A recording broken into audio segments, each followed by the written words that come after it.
Greetings, everyone. Super excited to celebrate the 50 Days to 50, a transformation worth its weight in gold. Today, I am talking to someone super, super special. I am talking to my old boss from St. Jude Children's Research Hospital, Mr. Jason Bowles.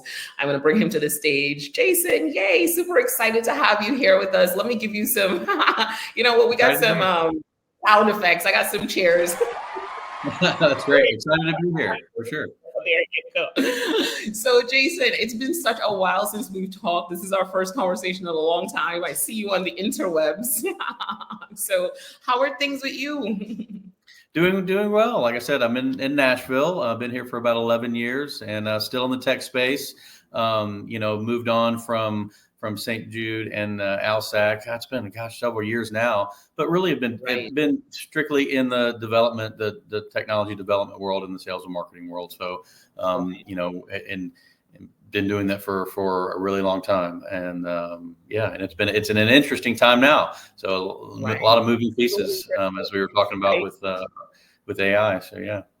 100%. I remember when I started working at St. Jude, I was just like, man, this place is so cutting edge just around digital, right? At that time, they were so far ahead. My mind was blown because I was just like, this is what they're doing here. There's a whole I group for this, so it was fascinating. And you were leading a lot of those efforts. That was very, very cool. I nerded out when I was there. So what I always talk about that is one of the best jobs I ever had because of the mission, right? I learned so much. You were a great boss. So there were some things that I took from there that I'll never unlearn. And it's so funny because that nonprofit background always comes up. So it's always a great No, that's true. And, we were there at a really pivotal time where, the traditional marketing, the national direct marketing, the TV commercials that you see, the mailers that you get, that was really the core, and our team was kind of at the forefront. And so I think it was, and as the organization as a whole kind of moved,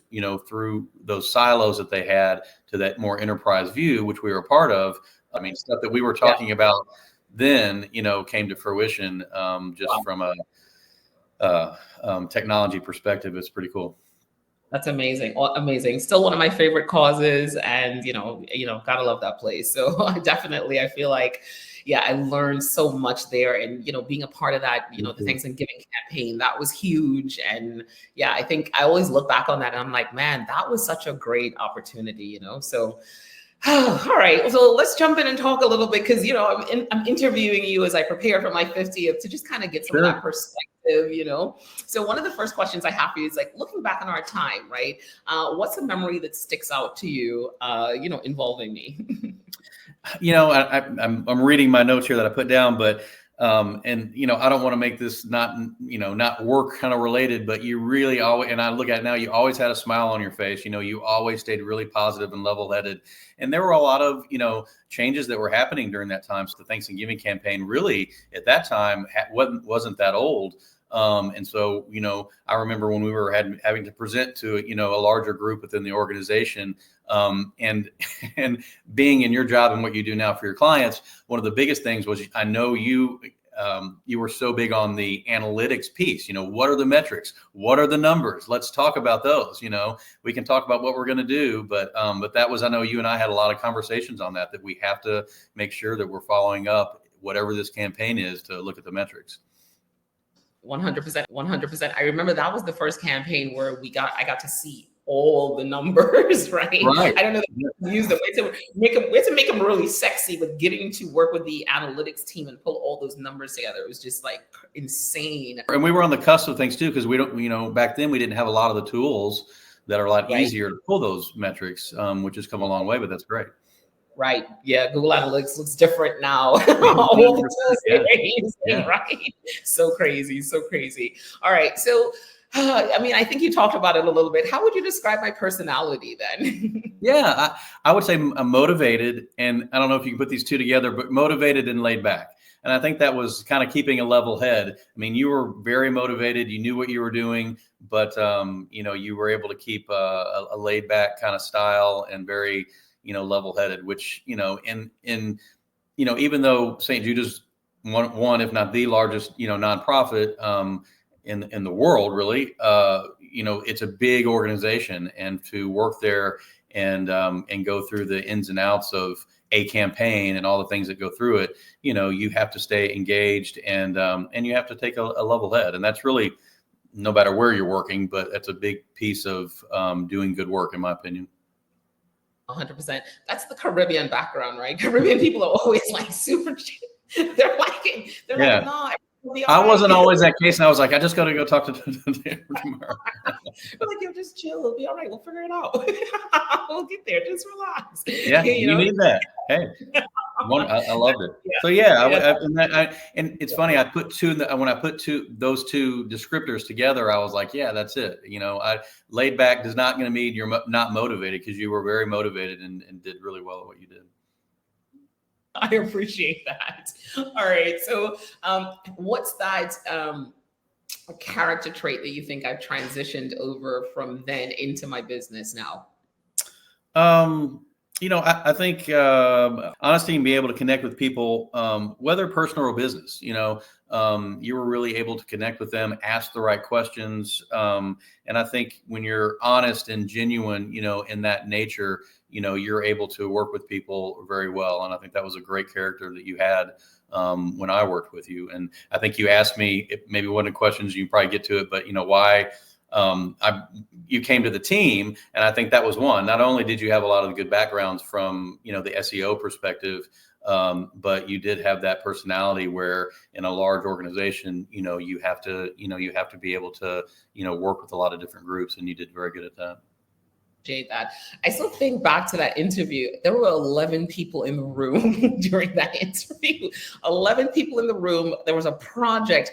I think it was like the craziest interview I've ever been on. I was like, they flew me into Memphis, and then I walk into a room and there are 11 people, and I'm like, oh my God, what am I gonna survive this? Yeah, I mean, you're bringing that up because I hadn't remembered that, but yeah, I don't doubt that was the case for sure. Yeah, it was super crazy. But I remember having to play to the introvert in the room, because the extroverts, they were the easy people, right? They were the people that were like, shaking their heads. But there were so many introverts in there that you're like, oh my God, I do not know what these people are thinking about me. How do I even get them to be like, you know what I mean? Like a thumbs up, anything. Did you just blink?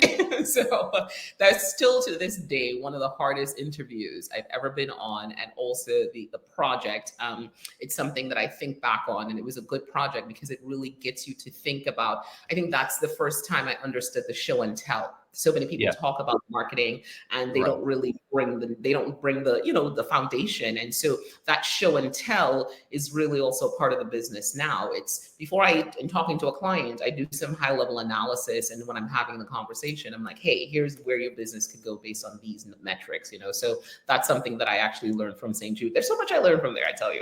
Yeah, so tell me, what's one thing you, babe, always wanted to ask me, but you haven't had a chance to ask me? Now's your chance. Yeah, I wrote down, I know Trinidad, right, where you were, or where you grew up, is that correct?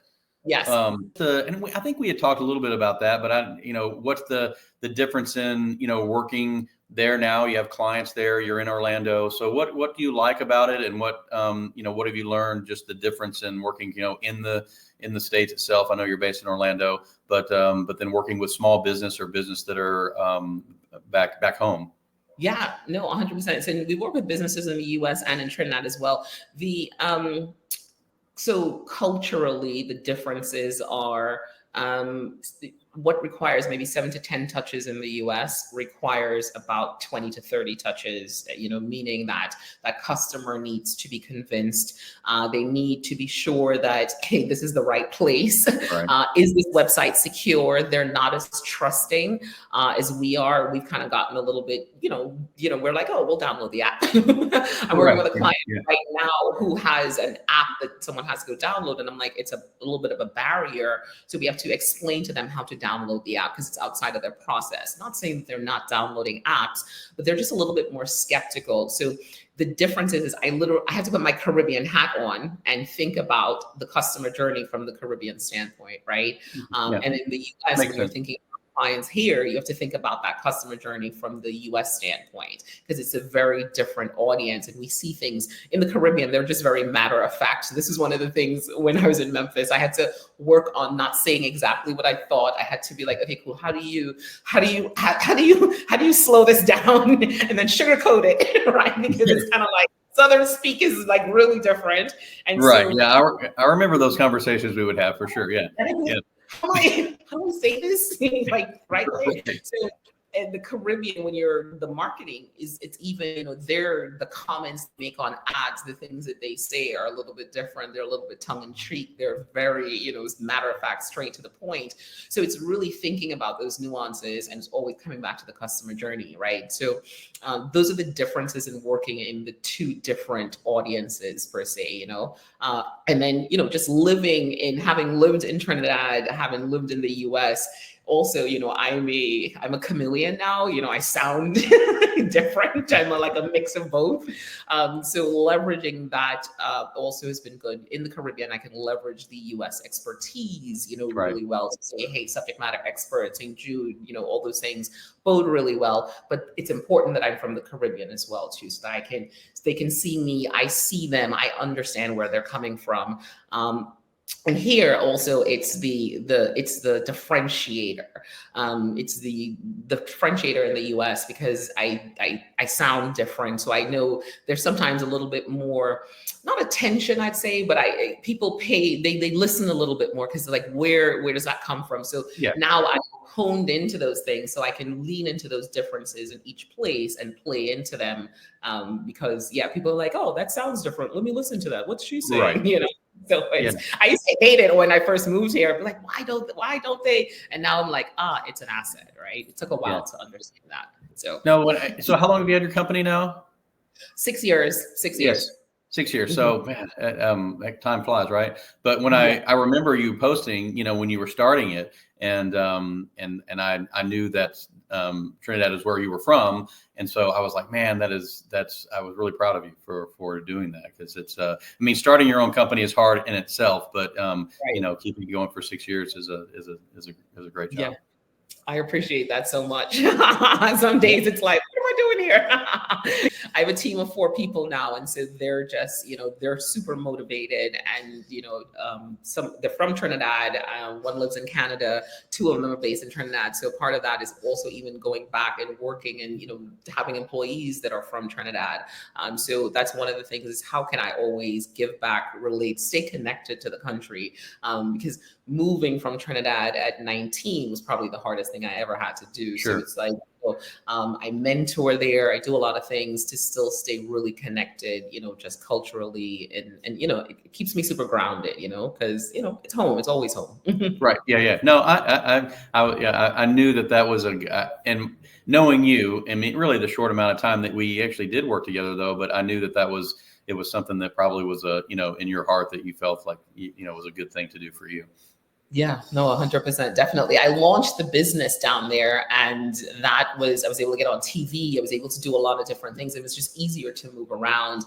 And then that actually that catapulted into the US piece. And, you know, from then it's been about relationship building, right? So a lot of the clients I have are from relationships that I've built in the past, which is, you know, always awesome. So that's always a plus, you know how it is. No, like, trust factor. Yeah, so, I do. Yeah, that's big, small, everywhere. Everywhere, right? 100%. So my last question for you.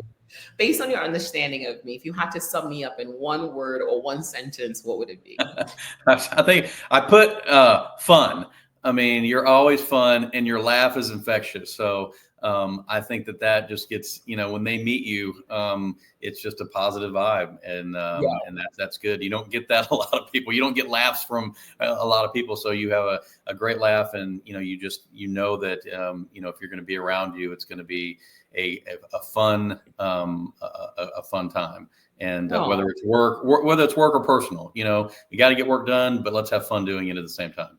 100%. I love that. I appreciate that. I'm always laughing. You know, it's funny. I see myself as serious sometimes, but then I'm like, I look around, I see pictures and I see stuff, and I'm like, man, I'm always laughing. But that's what I said in the very beginning. I think you are serious at times and you're motivated, but I think that's just your personality, right? I mean, Right. that's Right.